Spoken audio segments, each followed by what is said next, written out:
Hello, K-Squid listeners.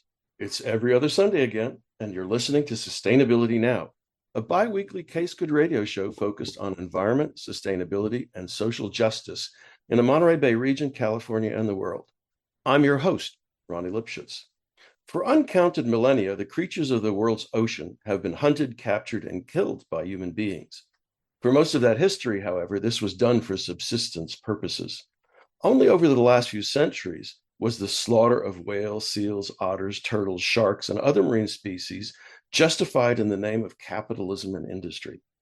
Beginning in the late 1960s, exposing and preventing this continued decimation became the mission of individuals and groups dedicated to direct action meant to disrupt those who continue to hunt, capture, and kill. One of the best known of these activists has been Captain Paul Watson, my guest today on Sustainability Now. Watson has founded several well-known environmental organizations, committed numerous ships and campaigns, and fought against the murder of marine species for more than half a century.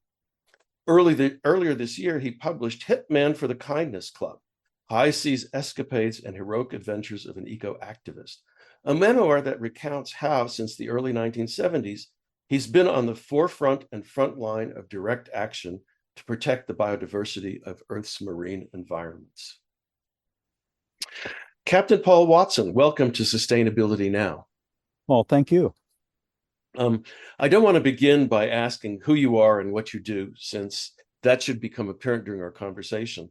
But you've just published Hitman for the Kindness Club, a memoir of your adventures and activities over the last 50-odd years. And I'm wondering what motivated you to write the memoir now, and could you explain the title?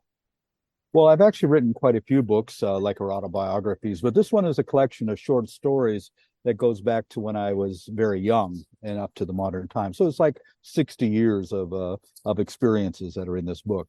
And what motivated the title was when I was 10 years old, I was a member of the Kindness Club, which was a group that was set up by Ida Fleming. She was the wife of the conservative premier of New Brunswick at the time, but she set this group up for children to teach children to be kind to animals. Albert Schweitzer was the honorary president of this.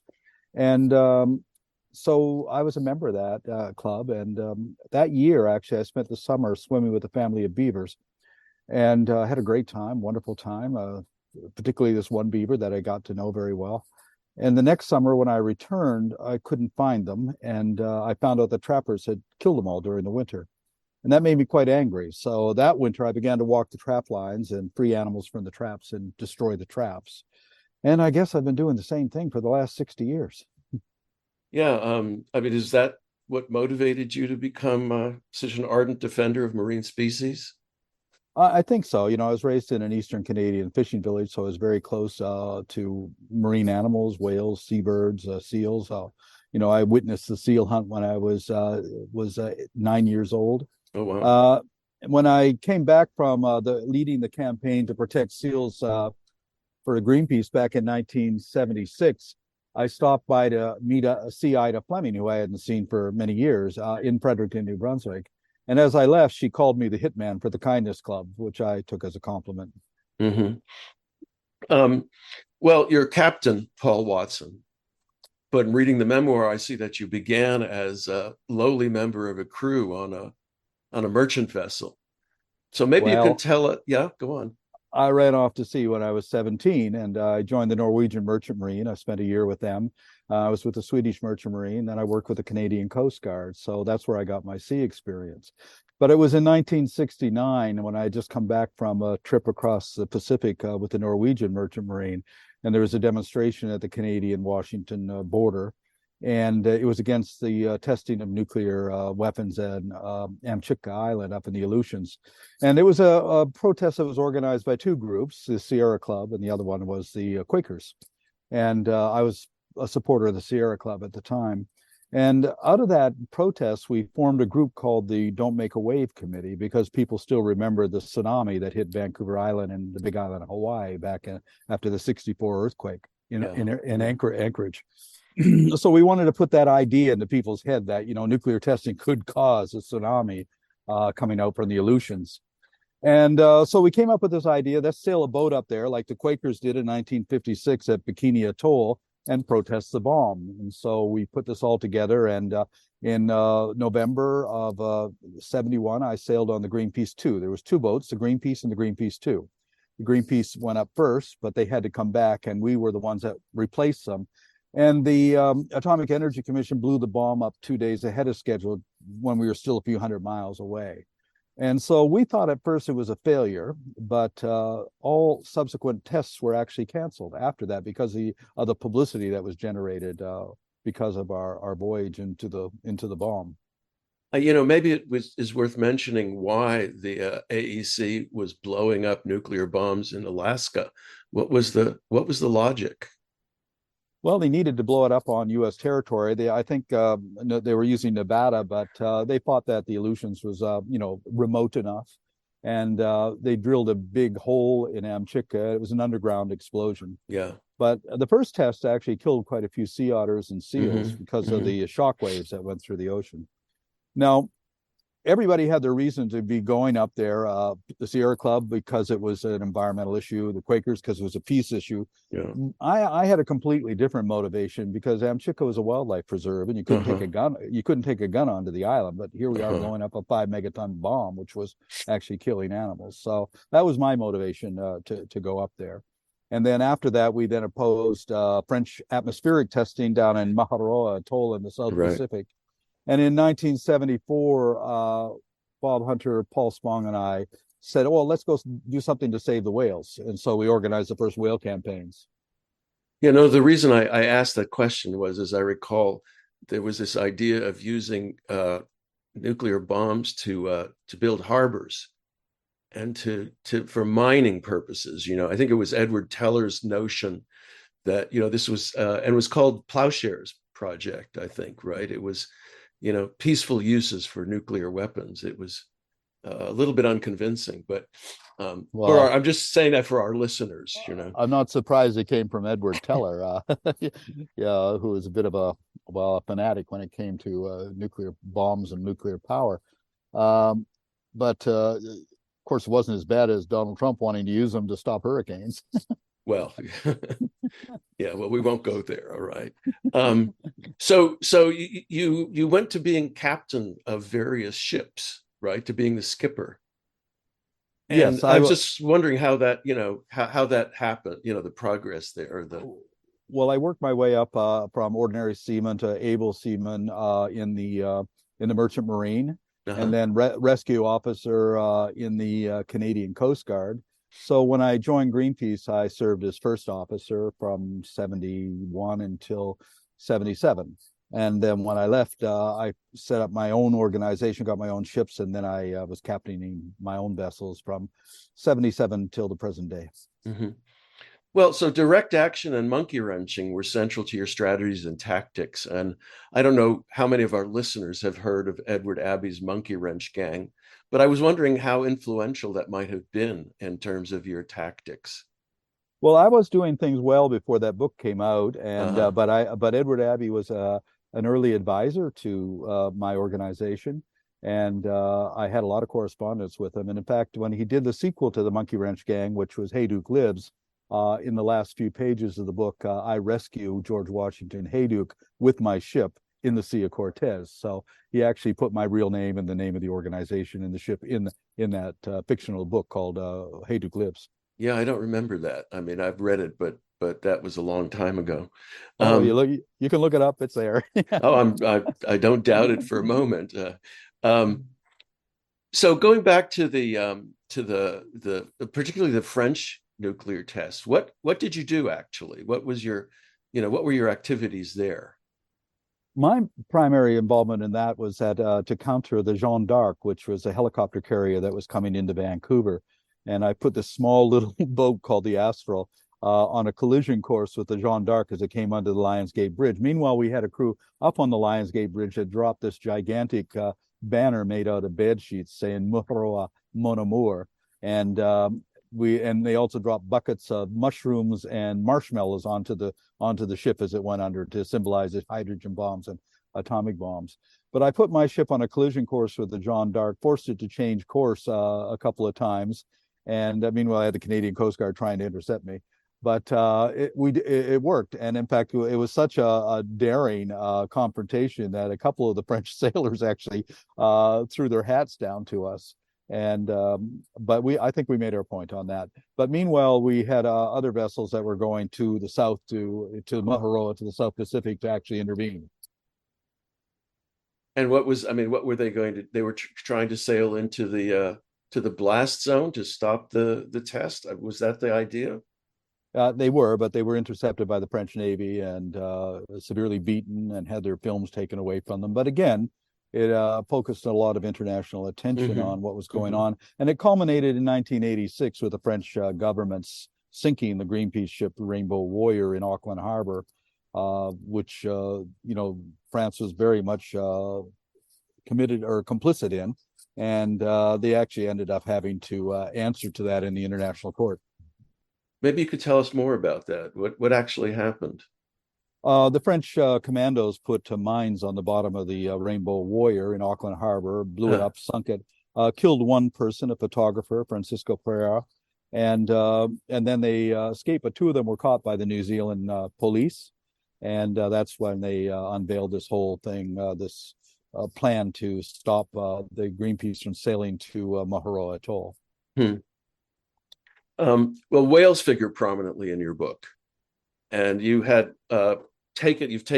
took on Russian, Japanese, and Norwegian whalers. And tell us about one or more of those episodes, and what happened. Well, in 1981, that is a good example. We wanted to get evidence on illegal whaling activities by the Soviet Union. So I organized a voyage to Soviet Siberia. And we landed on the beach in Larino, Siberia. I think we're the first people to invade Russia since World War II, really. And as we landed on the beach, there were two Soviet soldiers that were patrolling the beach, armed Soviet soldiers. And we got out of the boat and started documenting everything. And we got away with it because these Soviet soldiers assumed we had to be Russians. And they weren't going to ask questions because we were we're in these Mustang suits and looking rather official and everything. And so for 45 minutes, we documented everything. And then we went back to the boat. And as I was pushing the boat out, the small inflatable boat, I had a photographer in there and another crew member, one of the Soviet soldiers approached and they pointed at the boat and he said to me, "Что это? What is that?" And I said, "Oh, it's Zodiac. It's a Zodiac." And he looked at the motor and he said, "At the Mercury." And that's when I realized that we were probably in trouble. And I continued to push the boat out. And I said to the two guys in the boat, I said, "What's he doing?" He says, "Well, he's taking down his rifle." I said, "Well, laugh and wave and smile at him." And that's what they did. And I think that caused him to be confused enough that instead we saw him running back up the hill to get help. And we got back to the ship with our documentation. And we were feeling pretty good about that for about a half hour. Then suddenly two helicopter gunships came out of nowhere and started circling us and started firing flares across our bow, but I ignored them. And then about another 20 minutes later, this Soviet frigate came up real fast behind us, pulled up alongside of us, and I attempted to ignore him too. And at one point, finally he gets on the radio and he said, "Sea Shepherd, stow up your ship and prepare to be by the Soviet Union."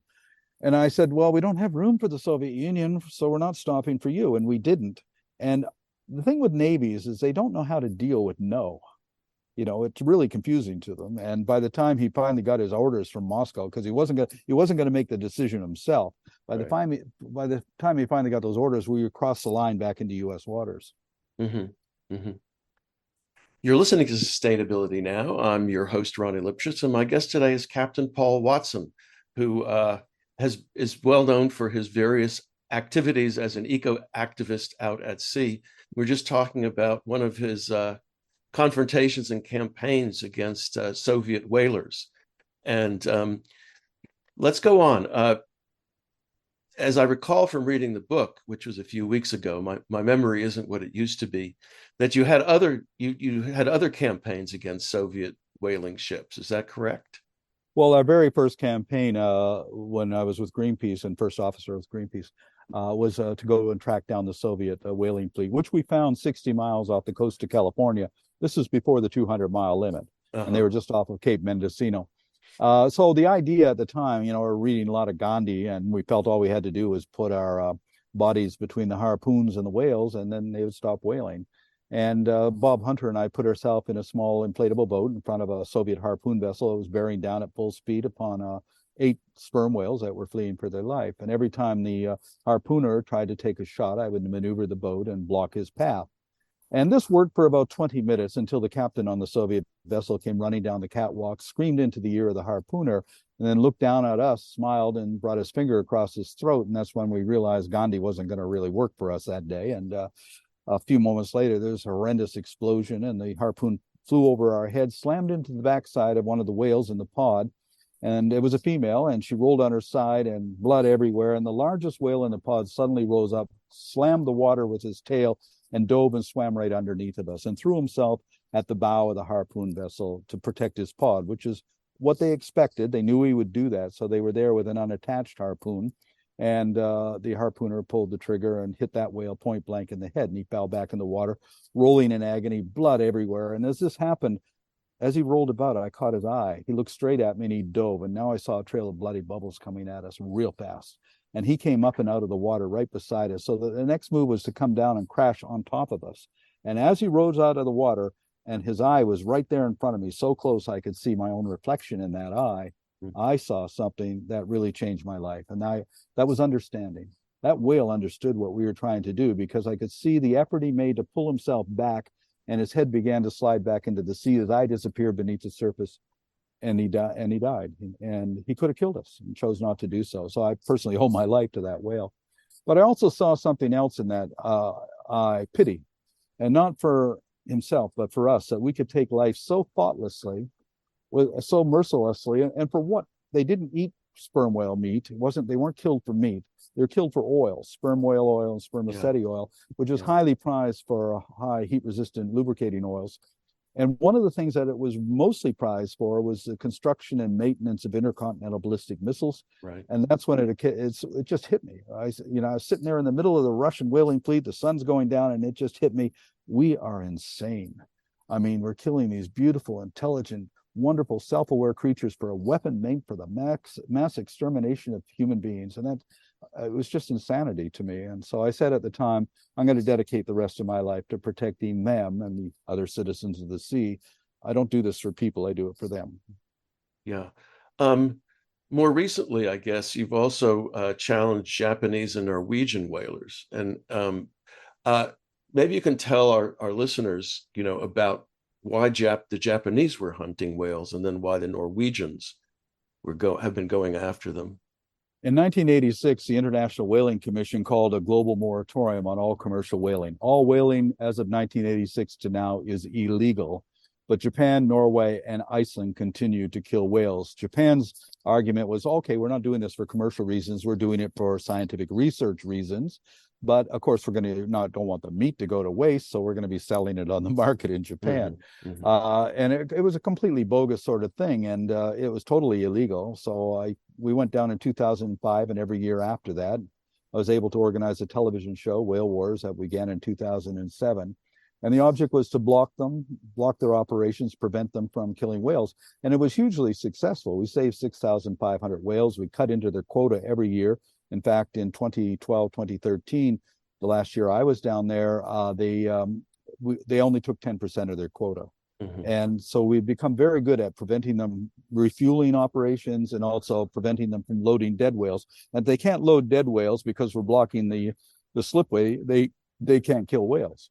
So it was hugely successful. We cost them about $200 million in losses, and they were extremely angry about it. But in 2014, it was taken to the International Court of Justice in The Hague, and the International Court ruled that it was illegal. Japan stopped for 1 year and then resumed, completely ignoring the verdict of the International Court. And we finally were able to stop them in 2017. Now, the great thing about 2018 is that it's the first year in probably hundreds of years that there were no whaling activities in international waters. In pelagic whaling just stopped. All whaling is now restricted to the waters of Norway, Japan, and Iceland, and Denmark. So, my lifelong ambition is to eradicate whaling. And I think we've achieved 90% of that. Since I began, Australia, Chile, Peru, South Korea, South Africa, Spain, all these countries have ended whaling. And we have confronted the Norwegians, the Danes, the Icelanders, and the Japanese in that process. And in fact, this last summer, I showed up in Iceland, and within hours of our arrival, the Icelandic government put a temporary ban on whaling. It resumed again in September 1st, although we were surprised because we thought that the Icelandic government would rise to it, since the majority of Icelanders are against whaling. But the person who's killing the whales, Christian Lawson, is the wealthiest, most influential man in Iceland, and he gets what he wants usually. And now what he wants is a 4-year permit. So we're preparing our ships to go back in June of 2024 to make sure he doesn't kill any whales in 2024. Yeah, maybe you can tell us more about that in a little while. Why, my recollection is that the Japanese didn't eat whale meat until after World War II. Is that correct? I thought it was Douglas MacArthur who might have encouraged them to take it up, but maybe I'm wrong about that. No, you're absolutely right. Japan did do some whaling prior to that. The Norwegians introduced whaling to Japan in 1912. But it wasn't until after the war that Douglas MacArthur actually gave Japan some Liberty ships to refit as whalers and sent them down to the Southern Ocean. His argument being that it was a way of providing cheap protein for the Japanese people after the war. And so when Japan argues now that it's part of their tradition to go whaling, it really isn't. And I always say to them, if this is part of your tradition, then American occupation should be part of your tradition also. Good point. Good point. Why are the Norwegians and other Scandinavian countries still engaged in whaling? What do they capture whales for? Well, Norway's always been one of the worst whaling nations in the world. I mean, they invented the explosive harpoon. It was a guy named Sven Foyn who invented that in the 1860s. But they kill minke whales. They ship a lot of it to Japan. They eat some of it in Norway. Iceland is the most egregious to us right now because they're targeting endangered fin whales, the second largest whale on the planet. And they also they sell 90% of the meat is sold to Japan. 10% is sold to tourists in Reykjavik, in restaurants in Reykjavik. So Americans and Europeans think that they're getting away with something by going and eating whale meat, which they can't eat in their own country. So that's the motivation behind that. But when we first got involved with Iceland, everybody was on the side of the whalers, and now less than 50% are. And I first hit Iceland in 1986. We sank half the whaling fleet in Reykjavik Harbor. 2 of the 4 vessels we sent to the bottom, and they are never recovered. So now he only has 2 vessels. And we destroyed the whale processing plant. And I remember I was confronted by a former colleague from Greenpeace at the International Whaling Commission in 87. And he said, what you did in Iceland was despicable, reprehensible, and unforgivable. And I said, yeah, so? And he says, well, I think you should know what people think about you. And I said, I don't really care, John. We sank those whales. We didn't sink those whaling ships for you or Greenpeace or anybody else. We sank them for the whales. You find me a whale that disagreed with it, and I promise we won't do it again. Oh, how did you do that? How did you sink the ships? Boarded them in the middle of the night, went into the engine room, opened up the saltwater cooling systems, flooded the engines, and scuttled them dockside. And did you get in trouble for that? Well, actually, no. They didn't say anything about it. I inquired. I said, "Are you going to have any charges?" And finally, in January of '88, I flew to Reykjavik and demanded to be arrested. And I was met at the airport by quite a number of police officers and the chief immigration officer. And he said to me, "How long do you intend to stay in Iceland?" I said, "I don't know. 5 minutes, 5 days, 5 years. You tell me." And they said, "Well, we have to go to interrogation." I said, "Great, let's go to interrogation." And at the interrogation, he says, "Are you admitting to sinking these 2 ships?" I said, "Yes, and we're going to sink the other 2 at the first opportunity." Well, they then escorted me to the airport, put me on a plane, and sent me home. And the Minister of Justice said the next morning, he says, "Who the hell does he think he is? He comes into our country, demands to be arrested. Get him out of here." And the reason for this is they knew that to put me on trial would be to put themselves on trial for their illegal activities. Icelandic whaling was illegal, still is illegal. And that's the last thing they wanted. Is it a very important employment sector in Iceland? There are only two ships. Is it just because this is done by a billionaire with political influence? I mean, is that what's going on here, or is That there is the something else? reason. That is the reason. It's not part. It's not economically significant in any way. In fact, whale watching in Iceland is extremely significant. Yeah. And so that's where they should be going. But Christian Lofson, he's 80 years old. He's a modern day Captain Ahab. He loves killing whales. He's obsessed with killing whales, Huh. and he doesn't have to. The whaling company he owns loses $2 to $3 million a year. Oh, So there's no profit in it. yeah, And that, that's peanuts for him, I suppose. Yeah. but when you Um, look at it, whaling is subsidized by Norway, is subsidized by Japan. right. Whaling has not made a profit in 40 years. It only exists through massive subsidies. The same as Uh-huh. sealing in Canada. The seal hunt in Canada only survives because of a $20 million subsidy given to the sealers every year. Otherwise, there's no market for seal pelts. We knocked out that market in 2008. They can't sell them, but it continues to go because of subsidies. But that's also the same for worldwide fishing. Yeah. Industrialized Right. fishing, fishing is substituted to almost $100 billion a year. Hmm. You know, and that because there's simply so little fish to catch that they have to have these highly mechanized technological vessels and satellites and fish finders to find the fish. They invest 150 million dollars in one ship. That means they're now in debt to the banks for a terrific amount of money, which means you got to catch even more fish. But since there's less and less fish, you have to have more and more technology to find those fish. And it's a vicious circle. I call it the economics of extinction. Yeah. Okay. No, I've lost track of what I was going to ask you. Oh, yeah, you mentioned the harp seals, Yes. uh, the baby harp seals. So tell us about that. Well, I began to go against the Canadian seal hunt in 1975 and going out into the ice and confronting the sealers. In 1977, we got international attention because I brought Bridget Bardot out to the ice floes, Right. and that gave us the cover of every major magazine in the world. And that's where I learned a valuable lesson that, the media only understands four things. There's four elements of media: sex, scandal, violence, and celebrity. And if you want a story, you have to incorporate those elements into it. And so that's what we've done over the years. We work with a lot of celebrities, Hmm. and because people listen to celebrities, we live in a media culture where celebrities are basically, people believe celebrities no matter what they say. So it's good to get them on side.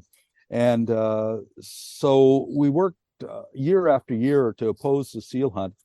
And finally, in 2008, the European Parliament had a bill to ban Canadian seal pelts. So to attract attention to that, I sent a ship with a Dutch flag and an all-European crew into the Gulf of St. Lawrence with the intention of getting that vessel arrested and seized and the crew arrested. And that's exactly what happened. And it gave us incredible coverage in Europe. Now, I was going to retire that ship, the Farley Mowat, anyway. So I figured, now there's a way to retire it. I'll have the government seize it, which they did. So after all that, the government said, well, they fined me $75,000. And I said, well, I'm not going to pay it. They said, well, then you don't get your ship back. I said, okay, you can have it. And they kept the ship. Now they spent $1 million keeping it locked up for a year until they decided what to do it. And they sold it at auction for $5,000 to this guy, who then took it to Lunenburg in Nova Scotia. He ran up a dockage bill of $65,000, abandoned the ship, and then they sold it at auction for another $5,000 to this other guy, who then took it to Shelburne, Nova Scotia, where it was under his control. He was trying to cut it up for scrap. It caught fire, had to be put out. It sank at dockside, had to be raised by the Canadian Coast Guard. The cost of $1 million, and finally they had to haul it away and scrap it at another $1 million. And so I mean, that was I called it the Tar Baby Farley, because I sent it in there with the saying, you don't dare arrest me, you don't dare seize my ship. And they did, and that's exactly what we wanted. What sort of tactics were you using to try and obstruct the baby seal clubbings? I guess I don't know Well, what to call it. Yeah. over the years, the first thing I did was to paint the seals with an indelible organic dye to Hmm. destroy the commercial value of the pelt. In practice, it wasn't that effective, except that the sealers hated it and the government just overly reacted. They passed this thing called the Seal Protection Act, very Orwellian set of regulations. Under the Seal Protection Act, it's illegal to witness, document, or see a seal being killed. If you witness a seal being killed, you've just broken the Seal Protection Act. And in 1983, when I went in, I blocked St. John's Harbor in Newfoundland for 2 weeks to keep the sealing ships from leaving, went into the Gulf of St. Lawrence and chased the sealing boats out of the ice. And I was arrested for that and charged with conspiracy to break the Seal Protection Act and breaking the Seal Protection Act. Now, my strategy for dealing with that is before what Judge Yvonne Mercier, we called him the hanging judge of the seal hunt because he hated anybody who was opposed to the seal hunt. We knew we were going to get found guilty. So my strategy was, let's really piss him off. Be so hostile to this guy that he's going to throw the book at us, which is what he did. So I got 15 months in prison for conspiracy to break the Seal Protection Act, 6 months for breaking the Seal Protection Act, the seizure of my ship, a fine of $100,000. Every crew member was fined $3,000. And I was forbidden to speak with any journalist anywhere in the world on any subject for 3 years. And I was forbidden to go into half of my own country. And so that was great. He sentenced us a couple of days before Christmas. I spent 9 days in prison in Quebec City. Then I was released pending appeal. And when this came before the Quebec appeal court, and they said 21 months, they just threw the whole thing out. They said they just dismissed it all. That's ridiculous to get 15 months for conspiracy and another 6 months for approaching a seal without permission of the Minister of Fisheries. And so we basically, how you deal with this is you just have to go right into their face and say and challenge them. You know, in 1993, I chased Cuban and Spanish drag trawlers off the Grand Banks of Newfoundland. And I was a hero to the Newfoundlanders for doing that because all the fishermen were very upset with these foreign draggers. But Canada arrested me and charged me with 3 counts of criminal mischief, which doesn't sound like much, except that it's 2 times life plus 10. Mischief endangering life is life, and mischief endangering property is 10 years. Now, I didn't hurt anybody and I didn't damage any property, but I could have. That's what mischief's all about. So they put me on trial in Newfoundland, and it was an amusing trial. My lawyer, I got the best lawyer I could find in Newfoundland, and he was an artist. He went before the jury and he said, "Ladies and gentlemen of the jury, we're not going to say we didn't do what we're charged with. We're going to say that we did exactly what we're charged with. We're proud to have done it. We intend to do it again." And we won the case. And we won the case because my defense was the United Nations World Charter for Nature, ratified by the UN General Assembly in 1986, which allows for individuals and non-government organizations to uphold international conservation law, and especially in areas beyond national jurisdiction. You're listening to Sustainability Now. I'm your host, Ronnie Lipschitz. My guest today is Captain Paul Watson of the Captain Paul Watson Foundation, who's well known for his 50 plus years of eco-activism and direct action. And we're just talking about harp seals and court cases. That raises one of the things you talk about in your book. You've been described variously as an environmental hero and a pirate by various governments and courts, and you were arrested and charged at various times. But there was one episode in the book where you had to stay at sea for an extended period of time in order to, I think, avoid arrest and incarceration. Can you tell us about that? I've never been convicted of a felony anywhere in the world, but in 2012, when I landed in Germany, I was detained on an extradition request by Costa Rica for interfering with a shark finning operation in Guatemala, which I did at the request of the Guatemalan government.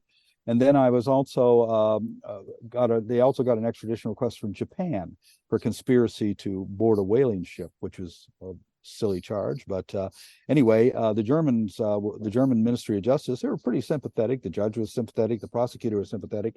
But the Minister of Justice said, "Nope, you're going to be deported to Japan." And there's no way I was going to have that happen. So I left Germany and got on a small boat and sailed across the Atlantic, landed in Nova Scotia, then crossed the border into the U.S. I didn't have any passport or papers. I had nothing. I had no ID at all. Crossed the United States, picked up another one of my boats off Catalina Island, took that down to American Samoa, and then transferred to my ship, the Steve Irwin, and then we went down to the Southern Ocean to interfere against Japanese whaling. And then after the whaling campaign, I spent the next 7 months on deserted islands, really in the South Pacific, at Tonga, Vanuatu, the Great Barrier Reef, and American Samoa. And until John Kerry, was Secretary of State, took a look at this notice. It was a red notice issued by Interpol. And he said, well, this doesn't make any sense at all, because it was based on the accusation of somebody who boarded a Japanese whaling ship And the deal they made with the Japanese prosecutor is if you say Watson ordered you to board, we'll give you a suspended sentence. So that's what he did. And he got a suspended sentence. And I was charged with conspiracy to board a whaling ship. A year later, he actually signed an affidavit for the US government saying he lied to get that suspended sentence. And that's why John Kerry allowed me to come back to the US. But Japan refused to accept that. So they still have that red notice out for me. So for the last 10 years, I've had an Interpol red notice on me. And in 2017, Costa Rica actually dropped their demand because they had a change of government. And I actually got the Minister of the Environment to call me up and apologize for the fact that it happened. But in 2017, the European Union, a parliamentary committee said that my case was representative of the abuse of Interpol for using politics as a means to put people on this list. So even though I've been on it for 10 years, Japan's made no effort to apply in the United States to extradite me, and certainly not in France. And I've also gone to Ireland without any problems at all. But see, the problem is that I don't know. I could go to a country, I could be detained, I could be sent to Japan. So at some point, I'm going to go to the Interpol headquarters and challenge them directly because it's all politically motivated. Where is Interpol headquarters? Somewhere in Europe, isn't it? In Lyon, France. Yeah, so there's a risk of going to France and then being. Well, no, I live in Oh, that's France. right. You live in Paris. What am I saying? Right. Of course, Yeah. you're in Paris. So there's no problem there. No, in 2014, the French government said that I was free to come to France and stay as long as I wanted, anytime I wanted.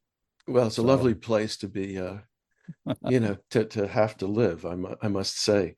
Well, maybe we can talk. Oh, I know what I wanted to ask you. So what we see here is more or less a conflict, a struggle between the domestic law of various countries and international law. Mm-hmm. And I think, it's interesting. You're not only hitman, but also in a way enforcer of international law. And I don't know if you have any thoughts about that, but one of the topics that keeps coming up in these radio shows and interviews is, this struggle to implement international law at the domestic level. Have you thought about that? You have any thoughts about that? Well, we primarily oppose illegal operations, and we use the UN World Charter for Nature as our defense on that. Mm-hmm. And I've won every civil case brought against us, and I've been acquitted on any criminal case that was brought against us. In 2011, I was invited by the FBI to give a lecture in Quantico, and they paid me to come give a lecture. And after the lecture, one of the FBI agents says, well, you're walking a pretty fine line when it comes to the law. And I said, well, does it really matter how fine the line is as long as you don't actually cross the line? We operate within the boundaries of the law and the boundaries of practicality. I devised this approach called aggressive nonviolence in 1977. Mm-hmm. And what that means is we're going to aggressively intervene, but we're not going to hurt anybody. And I've never caused a single injury to a single person in my entire career, and I don't intend to. And so that keeps the governments that oppose us, the corporations that oppose us, that puts them in a difficult spot because they really can't come after us. Because if you injure somebody, if you kill somebody, now you can be attacked, you can be taken out and everything. But if you don't, it gets really very difficult for them. And what we do is nonviolent. Now, people say by sinking whaling ships or doing this and that, that's violent. I disagree. If a person's about to shoot an elephant, and you knock the gun out of its hand and destroy that gun, that's an act of nonviolence. You saved a life by destroying a non-sentient object. I don't think you can commit an act of violence against a non-sentient object, like a whaling ship or a rifle or a gun, only against a living thing. So when it's a choice between property and life, I always side with life over property. Well, I will observe that most of our laws treat property as a near sentient thing, right? I mean, it's symbolizes the owner in many ways, but never mind. So as you report in the book, you've been rather unceremoniously ousted from leadership roles in two well-known marine protection nonprofits. You can name them, I won't name them. And I'm, David Brower experienced the same sort of thing, right? And maybe you can tell us about the stories about that and why they asked you to leave. Yeah, David Brower did. David Foreman did, and Rickleberry did. All the same things happened to them. Hmm. The problem is, I think that the people who have the vision to set up these organizations and to make them what they are spend all of their time, as I did, doing the campaigns, doing the strategies, doing the tactics, doing all of those things. And we sort of neglected the administration side of it, leaving it into the hands of people we thought we could trust. Mm. And people have all their alternatives. They're not in it for the same reason. And with Sea Shepherd Global, which they dismissed me from, they dismissed me because it was called the Watson problem.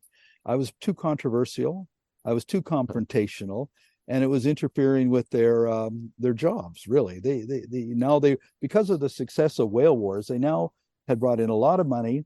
They had a merchandising program, and they were paying themselves quite well. And I was a threat to that. I was a threat to their comfort and their security, because I don't really care about money.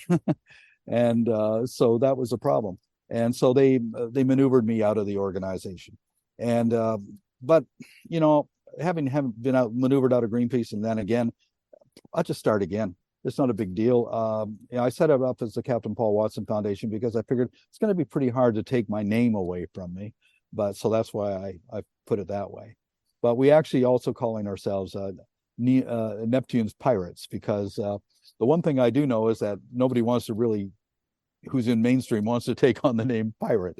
So, and I'm actually officially a pirate. I don't, which is strange. I'm probably the only actual official pirate on the planet outside of, poor fishermen off of Somalia and everything. But in 2014, Alex Kaczynski of the Ninth Federal Court in the U.S.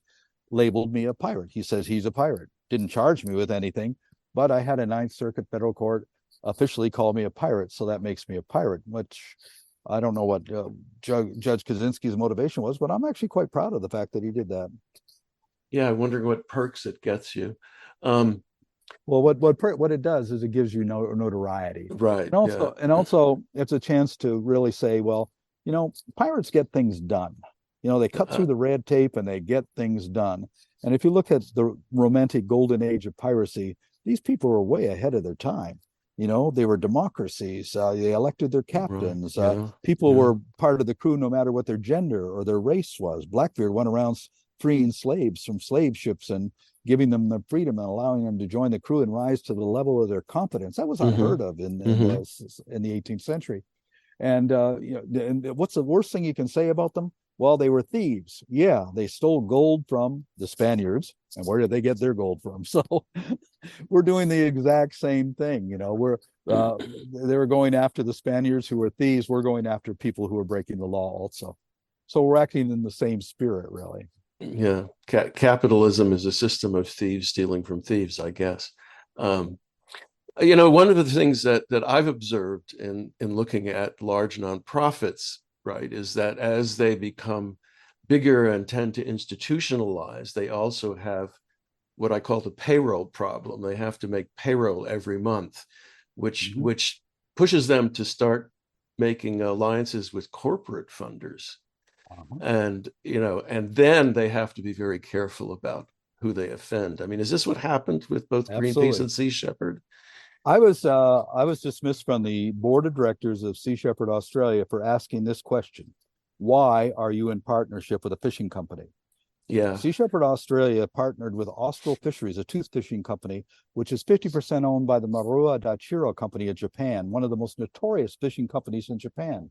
Now, why did they do this? Because the CEO of Austral Fisheries secured a tax-deductible status for them because of his connections with the Australian government. So they basically sold out to the fishing company in return for that tax-deductible status. Then Austral Fisheries sold them one of their boats and gave them a big donation to go along with it. And now Sea Shepherd Australia supports so-called sustainable fishing. Our policy has always been against fishing because there is no such thing as sustainable fishing on this planet right now. Every single commercial fishery is in a state of collapse. There's no such thing. So it's a lie for them to support sustainable fishing. Austral Fisheries targets Patagonia and Antarctic toothfish. This is an endangered species. How can you have a sustainable fishery on an endangered species? And that's why I was dismissed from the Australian board. because I was asking those questions. And on the global board, Lamia Samlami, the president of Sea Shepherd France, she was dismissed for asking questions of the board she was on, which is these vessels that you're arresting in West Africa in partnership with West African governments. How long are they detained? Are they fined? What happens to them after you arrest them? And they refuse to answer those questions because basically they're just given a slap on the wrist and sent back out to sea again. Mm-hmm. But it looks really good. The optics are really good. We're out there, we're boarding these vessels, we're arresting these vessels. We've arrested 78 of these poaching vessels. Okay, well, what happens after you arrest them? Well, that's a part of the story they don't tell. What's the legal basis for doing that, for arresting vessels authorized by the nearby governments? Is that the basis? They've made partnerships with the government of Liberia, Gabon, the Gambia, Namibia.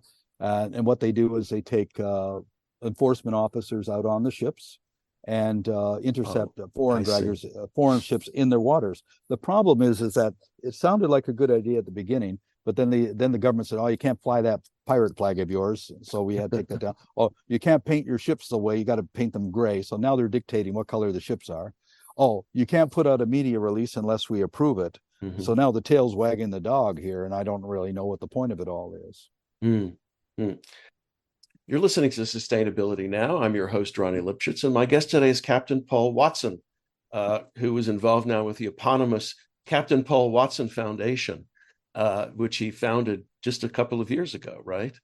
Just 1 year ago. Just 1 year ago. So tell us something about the foundation, what it does, how it's funded, how you're going to avoid the so-called payroll dilemma. By not getting paid, I don't get paid. Well, no, I mean, I don't get paid either, but how are we going to do? First, fortunately, it was a lot easier than when I left Greenpeace because I was able to bring a lot of our supporters over, a lot of our veteran crew members over, so I have no problem getting crew. John Paul DeJoria was one of our big supporters for the last 30 years. He's been a good friend of mine, and he said, "I'll get you a ship." He got me a ship. And so that's our first ship. And we're partnered actually with Sea Shepherd France and Sea Shepherd Brazil, who are true to the original objectives. So I'm working closely with them. But the Captain Paul Watson Foundation is really to continue what we've been doing for the last 50 years. That's all it is. We haven't changed. The people who took it away from us have changed, but we haven't changed. And France and Brazil are with me on that. Sea Shepherd UK just changed their name to the Captain Paul Watson Foundation UK. And we now have the foundation in Italy and Spain, in Germany, Australia, and New Zealand. And it's growing. And the fortunate thing about it is I have a big following in all of those Sea Shepherd groups of people who support me and support the original objectives and aims of what we're all about. So you're not reliant on any kind of corporate or government funding at this point? No, we have individual donors, some of who are wealthy, but not corporations, and certainly no government funding. Yeah, that's for sure. But we don't have a big budget, And you would think that ships are really expensive to buy, but they're not. The bigger the ship is, the cheaper it is. We bought the John Paul DeJoria because of the funds given to us by John Paul, and we got the whole thing done for $1 million. And we did our first campaign to Iceland this summer, also to the Faroe Islands. And Sea Shepherd France has their boat called the Walrus, and Sea Shepherd UK, which is now the Paul Watson Foundation, has 2 boats of their own. So we're building up our Navy again, and we've done it in less than a year, really. How big are these boats, these ships? I mean, what were they used for before you bought them? Well, the John Paul DeJoria is 70 meters. It used to be a Scottish fisheries patrol vessel. It's very fast, very strong, very long range. The other 3 vessels are smaller, but very, very fast and can accompany that other one. And we're looking at getting a second larger vessel. So we're sort of in the market for that. But we have to find the right one because we need a ship that's long range, fast, and strong, preferably that can break through ice. Okay. You just mentioned that you went to the Faroes and to Iceland. Is that this summer? Yeah. What were you doing there? Well, we arrived in Iceland on June 9th, and within hours of our arrival, the Icelandic government put a temporary ban on whaling. So we then moved on to the Faroe Islands. And in the Faroe Islands, we were prohibited before we arrived. We were ordered you are not to enter the 12-mile limit. And I said, okay, well, we'll respect that unless you start to kill whales. So on July 9th, there was a grin that was called. That's what they call their drive of the whale, pilot whales and dolphins. So I went inside the territory pursued by the Faroese Coast Guard, which we were faster than they were. And unfortunately, we were as a race against time and distance because it was 2.5 hours away. And by the time we got there, they'd already killed the whales, but we did film everything after that. And they also killed those whales in front of a cruise ship, and hundreds of passengers saw that, which was really bad PR on their part. But then again, on June 19th, we heard of another drive. And so again, I entered, this time pursued by two Faroese Coast Guard vessels, which we outran. And this time the pod of pilot whales were able to escape.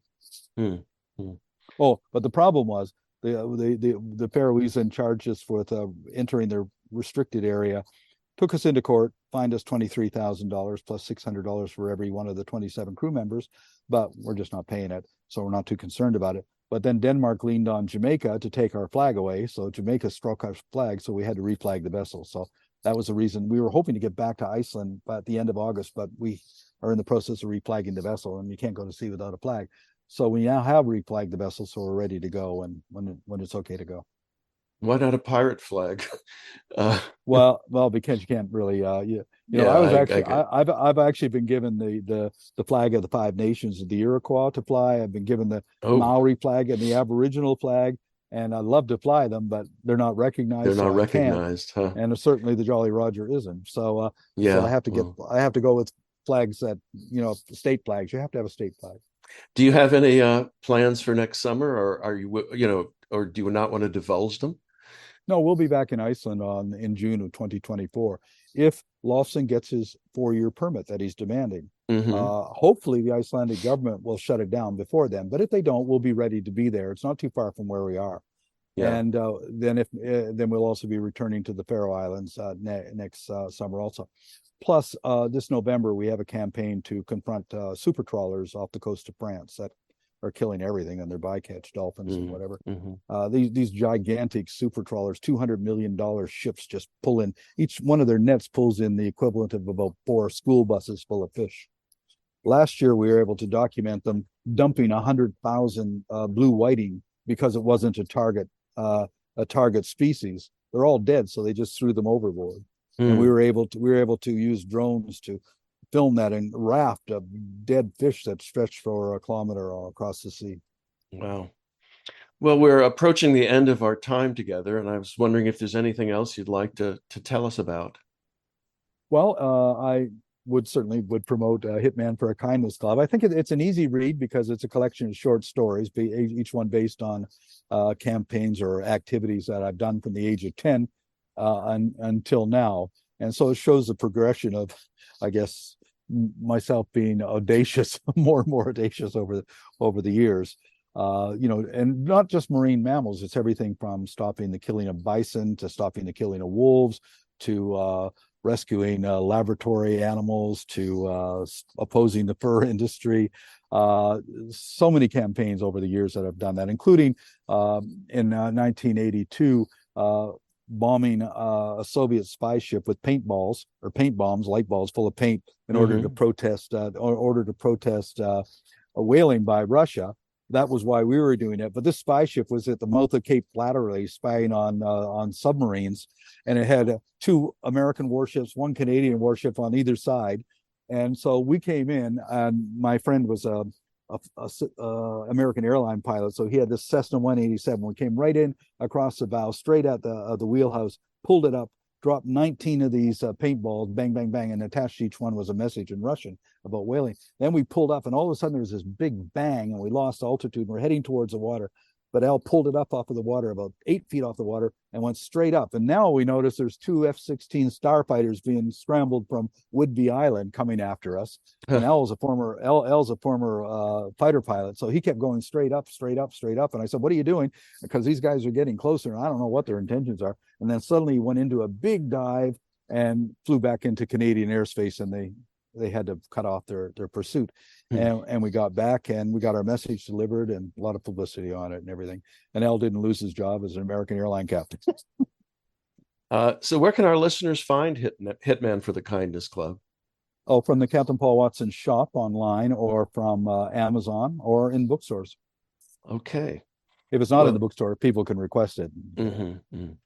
well, Captain Paul Watson, thank you for being my guest on Sustainability Now, and good luck with the foundation. Well, thank you. Thanks for listening, and thanks to all the staff and volunteers who make K-Squid your community radio station and keep it going. And so until every other Sunday, Sustainability Now.